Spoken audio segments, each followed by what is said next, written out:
नमस्कार, स्वागत है। आप देख रहे हैं टॉप 5। ये एक ऐसा बुलेटिन जिसमें हम 5 आपको बताते हैं 5 बजे की 25 खबरों का पूरा अपडेट। शुरू करते हैं आज का टॉप 5।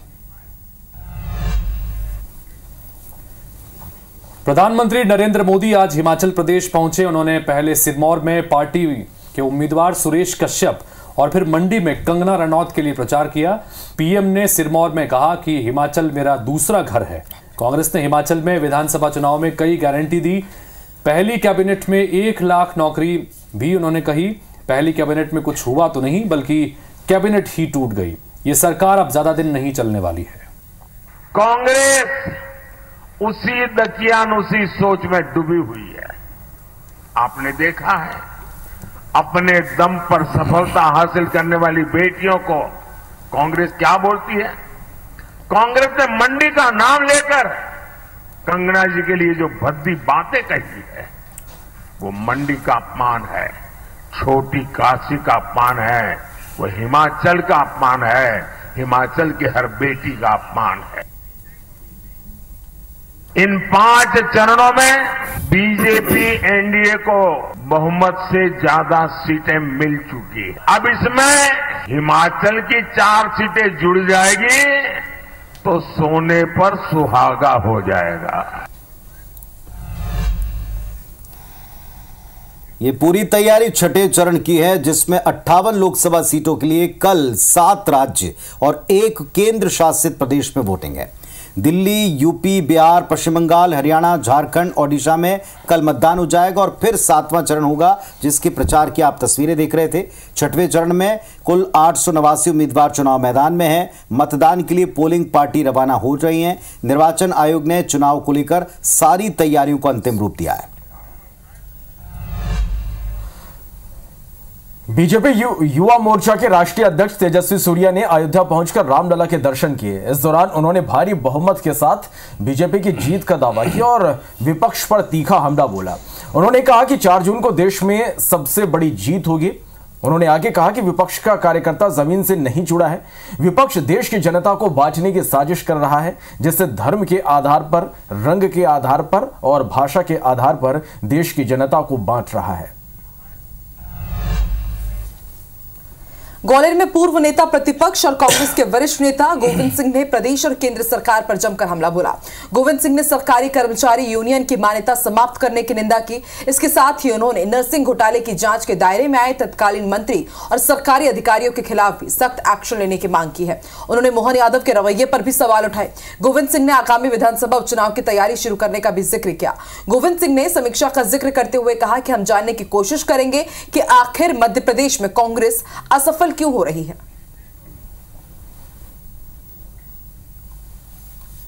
मोहन यादव जी अभी उनको बने 6 माह भी नहीं हुए मुख्यमंत्री पद पर बैठे, लेकिन पूरी तरह से वो तानाशाही पर उतारू है। इस तरह का जो तानाशाही रवैया जो आप अपना रहे हो, तो आपके प्रदेश की जनता और कर्मचारी इसको बर्दाश्त नहीं करेंगे। थोड़ा का कृत्य करेंगे तो प्रदेश की जनता आपको के शासन को उखाड़ फेंकेगी। कोलकाता हाईकोर्ट के फैसले के बाद अब छत्तीसगढ़ सरकार ने बड़ा फैसला लिया है। डिप्टी सीएम विजय शर्मा ने कहा है कि छत्तीसगढ़ सरकार कांग्रेस शासन में बने सभी जाति प्रमाण पत्रों की जांच कराएगी। विजय शर्मा ने कहा कि उन्हें शिकायत मिली है कि पिछले 5 सालों में राज्य में बड़े पैमाने पर फर्जी जाति प्रमाण पत्र बने हैं, जिसके जवाब में पूर्व मुख्यमंत्री भूपेश बघेल ने गृह मंत्री को चुनौती देते हुए कहा है कि एक भी शिकायत बता दें, जांच किस आधार पर करेंगे। जोगी की जाति की जांच करने में भाजपा सरकार ने 15 साल लगा दिए। के आधार पर आरक्षण नहीं होता है और जिस धर्म में जाति की व्यवस्था नहीं है वहां पर जाति की व्यवस्था आप कैसे ला दे रहे हैं। और मैं आपको एक बात और कहना चाहता हूं, मुझे कल पता चली है बातें कि छत्तीसगढ़ में भी विगत 4-5 वर्षों में बड़ी संख्या में नगरीय निकायों में ये प्रमाण पत्र बनाए गए। हम उसकी भी जांच कर रहे हैं। यदि उसके पास कोई शिकायत है, क्या शिकायत आपके पास आई है जिसमें आप जांच कराएंगे? एक भी शिकायत आई हो तो उसकी जांच कराएं। सत्ता में बैठे हैं आप। तो छत्तीसगढ़ भारतीय जनता पार्टी के 160 कार्यकर्ता और नेता इस वक्त उड़ीसा में चुनाव में मोर्चा संभाले हुए हैं। छत्तीसगढ़ में 3 चरण में चुनाव समाप्त हो चुके हैं और इसके बाद यहां के कार्यकर्ताओं और नेताओं को उड़ीसा में कमल का फूल खिलाने की जिम्मेदारी दी गई है। लोकसभा के साथ विधानसभा में भी उड़ीसा के चुनाव होने हैं और छत्तीसगढ़ से बीजेपी के कार्यकर्ता वहां पर गए हैं और लगातार चुनाव प्रचार कर रहे हैं। 6वें और 7वें चरण में भी उड़ीसा में चुनाव होने हैं और इसके लिए फिर से बीजेपी के मंत्री और विधायक उड़ीसा के लिए रवाना हो चुके हैं। बीजेपी के विधायक पुरंदर मिश्रा का कहना है कि कांग्रेस इस समय कहीं भी नहीं नजर आ रही है। छत्तीसगढ़ की सभी 11 सीटें जीतने का दावा एक बार पुरंदर मिश्रा ने किया है। उड़ीसा में बीजेपी सरकार बनाने का दावा कर रही है और अंतिम समय तक कांग्रेस कितनी ताकत लगा ले उन्हें कुछ हासिल नहीं होगा, यह भी पुरंदर मिश्रा ने दावा किया है। सब पूरा हो रहा है। विपक्ष अपने कार्य में सफल नहीं होने के कारण इस तरह से अनर्गल प्रलाप कर रही हैं और हम 11 से 11 सीट जीतेंगे और मैं उड़ीसा जा रहा हूं। उड़ीसा में भी हम इस समय सरकार बनाएंगे। वहां तो कांग्रेस का कहीं अता पता नहीं है और मैं ये बोलना चाहता हूं कि आखिरी ताकत तक कांग्रेस अपनी शक्ति लगा दे, उनको हासिल 0 ही आएगा। बीजेपी नेता अक्षय कांति बम को फिलहाल इंदौर हाईकोर्ट से राहत नहीं मिली। हाईकोर्ट ने धारा 307 में अग्रिम जमानत याचिका पर सुनवाई की तारीख अब आगे बढ़ा दी है। मामले में अगली सुनवाई 29 मई को होगी। इंदौर सेशन कोर्ट से अग्रिम जमानत अर्जी खारिज होने के बाद अक्षय कांति बम ने हाईकोर्ट में याचिका लगाई थी।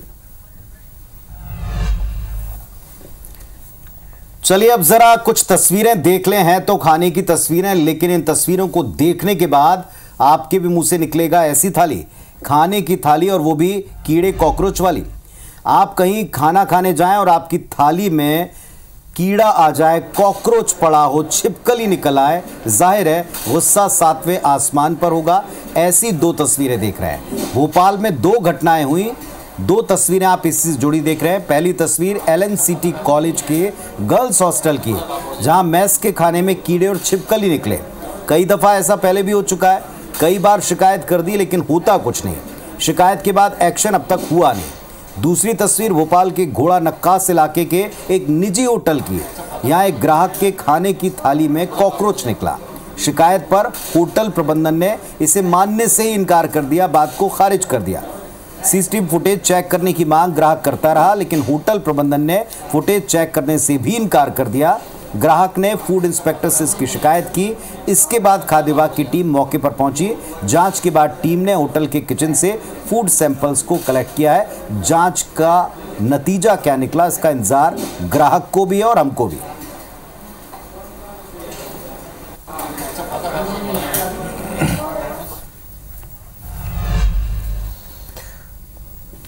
केदारनाथ धाम में आज एक बड़ा हादसा होते होते बाल बाल बच गया। बाबा केदारनाथ की कृपा से 7 जिंदगी तबाह होने से बच गई। दरअसल 6 यात्रियों को लेकर एक हेलीकॉप्टर केदारनाथ धाम पहुंचा। हेलीकॉप्टर के लैंडिंग से ठीक पहले हेलीकॉप्टर लड़खड़ाने लगा। तस्वीरें आप देख पा रहे हैं और एक ही जगह पर तेजी से घूमते हुए ये नीचे आने लगा। हेलीकॉप्टर में सवार लोगों और आसपास खड़े लोगों के दिल की धड़कनें बढ़ गई और एक पल ऐसा लगा जैसे हेलीकॉप्टर क्रैश हो जाएगा। हेलीकॉप्टर का टेल जमीन से टकराया भी, लेकिन पायलट ने किसी तरह इसे हेलीपैड से 100 मीटर दूर लैंड करा लिया और यह किसी चमत्कार से कम नहीं था। वाकई भी हैरान करने वाली तस्वीरें हैं, चूंकि केदारनाथ में इस वक्त दर्शन करने के लिए हजारों की संख्या में श्रद्धालु पहुंच रहे हैं और कई श्रद्धालु ऐसे हैं जो हेलीकॉप्टर सेवा भी वहां पर लेते हैं और हेलीकॉप्टर के जरिए यात्रा करते हैं। और ऐसे में ये जिस तरह से ये तस्वीरें दिख रही हैं, हेलीकॉप्टर चक्कर खा रहा है, अंदाजा लगाइए कि जो लोग इस हेलीकॉप्टर में सवार थे, जो यात्री, उनके ऊपर किस तरह से क्या गुजर रही होगी। और ये हालांकि गनीमत रही, चमत्कार ही कहा जाएगा कि ये हादसा टल गया, बड़ा हादसा टल गया। सांसत में जान पड़ी होगी हितेश, जिस तरीके से दिखाई पड़ रहा है। और वाकई ये चमत्कार है या सूझबूझ है उस पायलट की। जो कुछ हुआ है आंखों के सामने हुआ है, लेकिन सहसा इस पर यकीन कर पाना बड़ा मुश्किल है।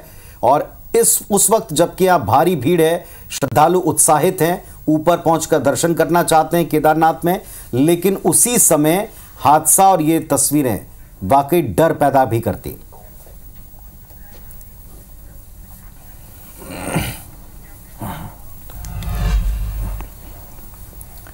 और अब आपको सड़क हादसे की कुछ तस्वीरें दिखाते हैं। हरियाणा के अंबाला में दिल्ली जम्मू नेशनल हाईवे पर एक भीषण सड़क हादसा हो गया।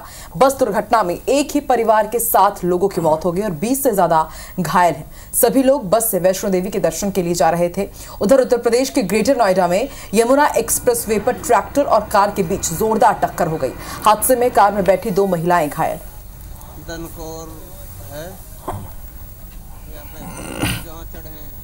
यमुना एक्सप्रेसवे पर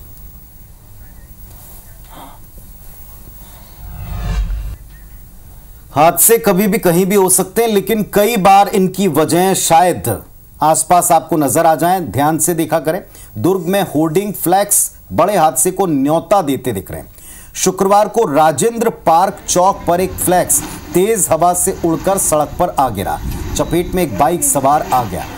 खाली सड़क होने से कोई गंभीर हादसा तो नहीं हुआ, लेकिन इस तरह के मुंबई वाले पिछले दिनों के हादसे से प्रशासन ने सबक लिया हो, एड एजेंसी ने सबक लिया हो, ऐसा लगता नहीं। तस्वीरें आपके सामने, ये तस्वीर आप देखें। तेज हवा का क्रम, अब चूंकि मॉनसून आने को है, कई दफा ऐसा होगा जब तेज हवाओं का क्रम हम देखेंगे। ऐसा ही एक क्रम दिखाई पड़ा और इसमें ये फ्लैक्स उड़कर आया और सीधे बाइक सवार को पूरी तरह से कवर कर लिया, ढक लिया। हल्की फुल्की बारिश हो चुकी थी और इसमें संतुलन नहीं बना पाया, फिसला, स्लिप हुआ। गनीमत यह कि पीछे से कोई बड़ा वाहन नहीं आ रहा था, वरना यह हादसा गंभीर होता, जानलेवा होता, शायद कुछ और जानों को संकट में डालता।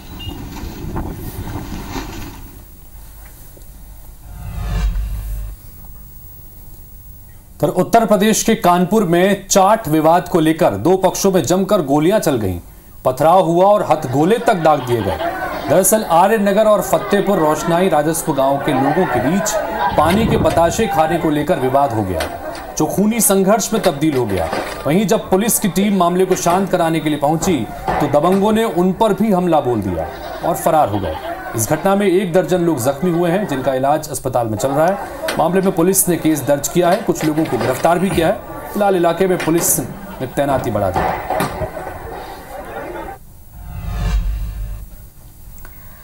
बस्तर में एक बार फिर सुरक्षा बलों को बड़ी सफलता मिली है। कल और आज हुए मुठभेड़ में अब तक 8 नक्सली ढेर हो चुके हैं। मारे गए सभी नक्सलियों के शव को दंतेवाड़ा लाया जा रहा है। जवानों की वापसी का एक्सक्लूसिव वीडियो भी सामने आया है। मुठभेड़ में मारे गए नक्सलियों के शवों की तस्वीर सामने आई है। गुरुवार को नारायणपुर, बीजापुर और दंतेवाड़ा जिले की पुलिस सर्चिंग में निकली थी। इस दौरान तीनों जिले के सीमावर्ती इलाके में मुठभेड़ हुई, जिसमें 7 नक्सलियों को मार गिराया गया।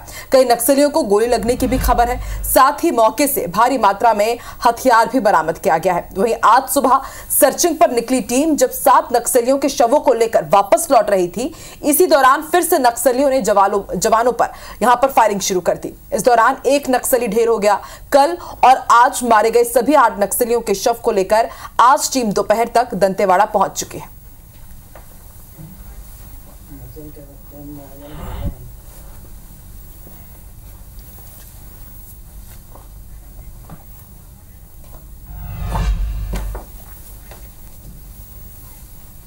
डीआरजी, बस्तर फाइटर और सीआरपीएफ के जवान संयुक्त ऑपरेशन पर थे और उस समय मुठभेड़ हुआ। मुठभेड़ में वर्दीधारी, हथियारधारी 7 नक्सली और एक आज उसमें और स्पष्ट हुआ तो 8 ऐसे नक्सली मारे गए हैं। ये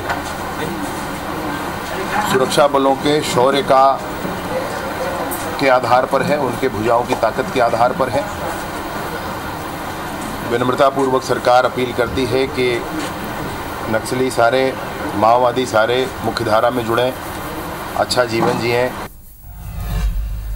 तो नक्सल मोर्चे पर लगातार जवानों को बड़ी सफलता मिल रही। इधर दंतेवाड़ा में 3 नक्सलियों ने एसपी के सामने सरेंडर कर दिया। लोन वर्राटू अभियान से प्रभावित होकर नक्सलियों ने सरेंडर किया।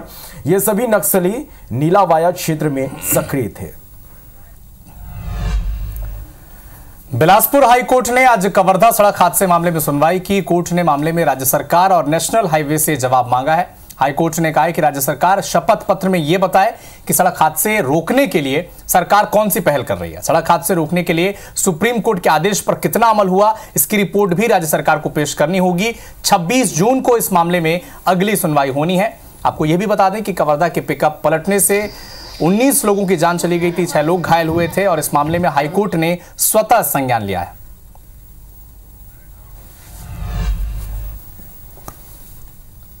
और अब अपराध जगत से जुड़ी 2 खबर आपको दिखाते हैं। पहली खबर भिंड से, जहां प्रेमी के साथ मिलकर पति की हत्या कर दी गई। धारदार हथियार से पति का मर्डर कर दिया गया। आरोपी पत्नी और प्रेमी को पुलिस ने गिरफ्तार कर लिया है। आरोपियों पर 10-10 हजार रुपए का इनाम भी पुलिस ने घोषित कर रखा था। दूसरी खबर छतरपुर की, जहां पुरानी रंजिश में युवक को गोली मार दी गई।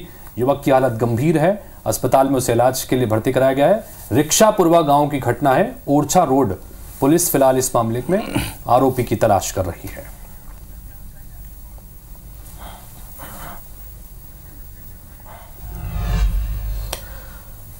मध्य प्रदेश में बदमाश किस तरह से बेखौफ है, इसकी तस्वीरें हम आपको दिखा रहे हैं। खरगोन में हथियारबंद बदमाशों ने मकान में डकैती की और करीब 9 लाख के सोने चांदी के जेवर और 70,000 रुपए लेकर यहां से फरार हो गए। मेन गांव थाना पुलिस सीसीटीवी फुटेज के आधार पर अब आरोपियों की तलाश में जुटी हुई है। दूसरी तस्वीर अलीराजपुर की, जहां जोबट थाना क्षेत्र में हथियारबंद बदमाशों ने दिन दहाड़े सराफा दुकान में लूट की। बदमाशों ने करीब 5 किलो चांदी के आभूषण लूटे और विरोध करने पर व्यापारी की पत्नी पर हमला कर दिया। इस घटना के बाद व्यापारियों में आक्रोश है। जोबट नगर में व्यापारी सड़क पर उतर आए और दूसरे व्यापारियों से दुकानें बंद करने की अपील की।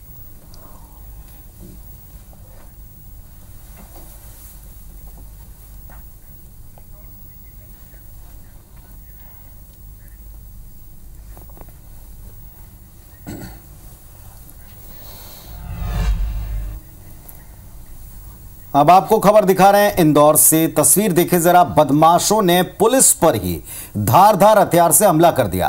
पेट्रोलिंग के दौरान 2 बाइक सवार बदमाशों ने इस वारदात को अंजाम दिया। हमले में आरक्षक और डायल 100 का पायलट गंभीर रूप से घायल हो गया है। कनाडिया पुलिस आरोपियों को ढूंढ रही है और ऐसा क्यों किया, इसके कारण भी खंगाले जा रहे हैं। तो दुर्ग से खबर आई, जहां पर गैंगवार का एक सीसीटीवी फुटेज सामने आया है। बदमाशों ने भीड़ के बीच चाकुओं से हमला कर दिया। पुलिस ने 2 आरोपियों को इस मामले में गिरफ्तार किया है और बाकी फरार आरोपियों की तलाश पुलिस कर रही है। गैंगवार में एक शख्स की हत्या कर दी गई थी। 2 दिन पहले ये गैंगवार हुआ था। सिटी कोतवाली थाना क्षेत्र का ये पूरा मामला है, जिसका सीसीटीवी फुटेज अब सामने आया है।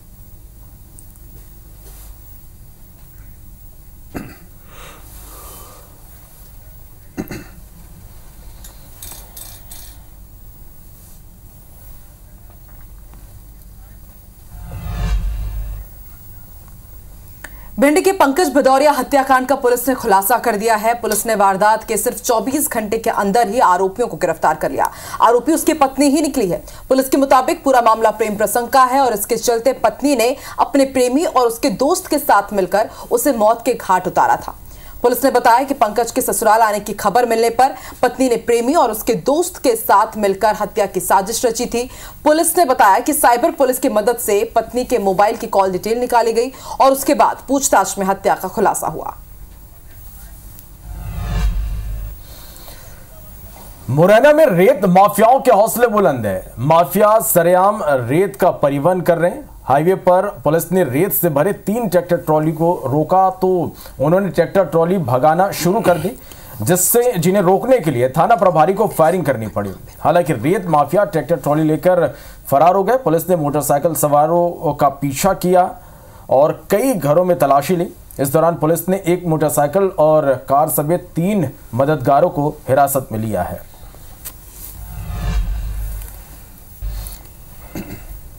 और इस वक्त धमतरी से एक बड़ी खबर आपको देते हैं। एएसआई का रिश्वत लेते वीडियो वायरल हुआ है। मारपीट के मामले में आरोपी की मां से रुपए मांगे गए। कोतवाली थाने में पदस्थ एएसआई रमेश साहू से जुड़ा मामला। कार्रवाई के लिए पीड़ित ने एसपी को ज्ञापन सौंपा है और एसपी ने फिलहाल एएसआई को सस्पेंड कर दिया है और इसकी जांच हो रही है। ये तस्वीरें हैं उस वायरल वीडियो की जो रिश्वत वाला वीडियो है। कार्रवाई न की जाए इसको लेकर रिश्वत दी जा रही थी। एसपी को ज्ञापन सौंपा गया। एसपी ने एएसआई को मामले में सस्पेंड कर दिया।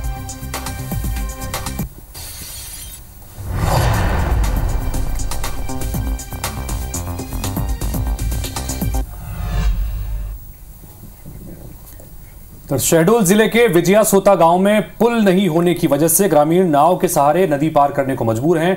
नदी में ब्रिज बनाने के लिए 112 करोड़ रुपए की राशि स्वीकृत हो गई थी, लेकिन प्रशासनिक अधिकारियों की लापरवाही के चलते गुणवत्ताहीन पुल का निर्माण किया जा रहा है, जिसके चलते जिंदगी दांव पर लगाकर लोग नाव के सहारे सफर करने को मजबूर हैं। सोन नदी में एक किनारे से दूसरे किनारे की दूरी लगभग 1500 मीटर है। पुल नहीं होने से लगभग 140 से अधिक गांव के ग्रामीण रोजाना नाव के सहारे इसी तरह से नदी पार करने को मजबूर हैं। मामले में विधायक शरद कोल का यह कहना है कि कुछ तकनीकी कमियों के चलते पुल निर्माण कार्य में देरी हो रही है और साथ ही उन्होंने जल्दी ही इस निर्माण का आश्वासन दिया है। तो वहीं कलेक्टर ने बारिश से पहले पुल निर्माण का काम पूरा करने के निर्देश दिए हैं।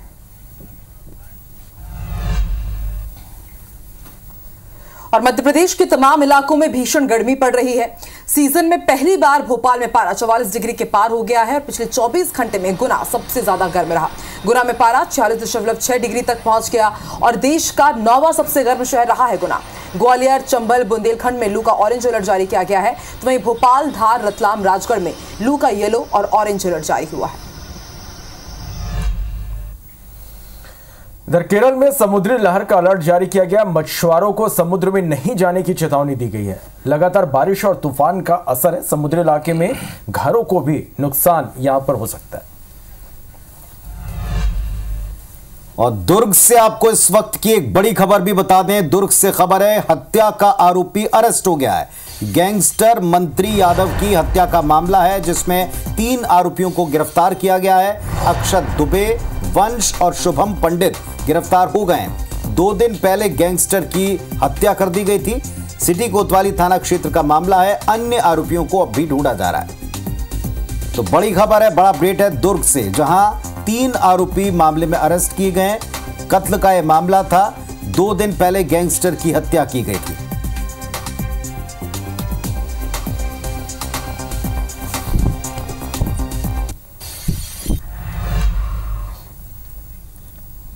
तो बड़े विषयों पर डिबेट और हर खबर का पूरा अपडेट मिलेगा आपके पसंदीदा नंबर 1 न्यूज चैनल IBC 24 पर। फिलहाल हम पांचों को इजाजत दीजिए। नमस्कार।